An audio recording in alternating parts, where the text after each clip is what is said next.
In 1993, the World Wide Web was established and sparked the beginning of a 20-year revolution, redefining the perception of cool and changing the definition of a role model. A change that went on to support the digital revolution in the form of media such as film, social networking, and people of influence. Today, it takes more than a high school diploma to be successful in the modern workforce. The American society is becoming increasingly less focused on manufacturing-based jobs and more focused on services, especially ones that have to do with technology and social media. What was once considered to be nerdy is now arguably essential to being a successful modern professional. Look, if this was 15,000 years ago, by virtue of his size and strength, Kurt would be entitled to his choice of female partners. Yes, but our society has undergone a paradigm shift. In the information age, Sheldon, you and I are the alpha males. We shouldn't have to back down. Lately, there's been an increase in the popularity of movies and TV shows that have nerdy ties or a nerdy fan base. The nerdification of media has exploded exponentially over the past 2 decades. Sci-fi is cool again. In fact, James Cameron's Avatar became the highest-grossing movie of all time. Superhero movies are popular too, and it's not just the Man of Steel who's the world's favorite hero anymore.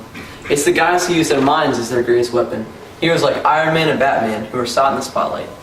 In previous films, where there are the cliche portrayal of the jock bullying the nerd. Now it seems, nerd, at least most of the time, that the nerd's coming out on top.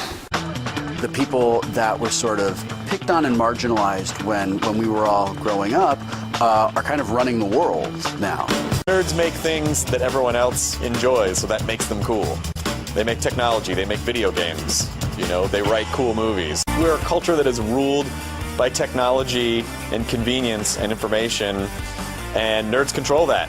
Today, we live in the information age, and in consequence, most of the new and upcoming jobs have to do with technology as a sector that was once considered to be the epitome of nerdiness.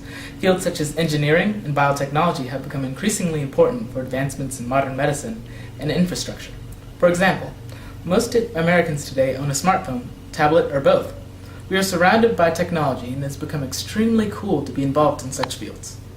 I'm the type of nerd that used to always sit in front of the class. I always was in the D's list of straight A's, but now you're one of the 100 most sexiest women in the world. As our society shifts in favor of things that were once considered to be too nerdy for the mainstream, so have the people that we look up to be our role models. Nowadays, it's the scientists, the inventors, the innovators like Steve Jobs and Bill Gates who inspire us to chase our goals and dreams. The people who we want to be like, the nerds. And it's not just the scientists and the actors. Even the music and sports superstars are getting in on the nerd trend. Basketball players like LeBron James and Dwayne Wade can often be seen at press conferences decked out in full-on nerd garb. Even Chris Pluy and Carlo Ortiz, who have both been nominated for being the sexiest people alive, have both identified themselves as nerds. They call us nerds, geeks, dorks. We're figuring out the future. Want to know what we see out there? Someday. You'll be working for me. You'll work for me. Although the word cool is a term that is an extremely elusive and ever-changing definition, the bright young minds of the world are moving to broaden it to include more than just the suave and the athletic. Today it's the future doctors, engineers, chemists, and software developers who we as a society look up to, the nerds. 20 years ago, the World Wide Web was invented, sparking the digital revolution that propelled us into the information age. The age of the nerd. The age where it takes more than a spot on the varsity football team in order to be in the in crowd. In order to make it in today's world, you need to be ahead of the curve, the nerd curve. Live long and prosper.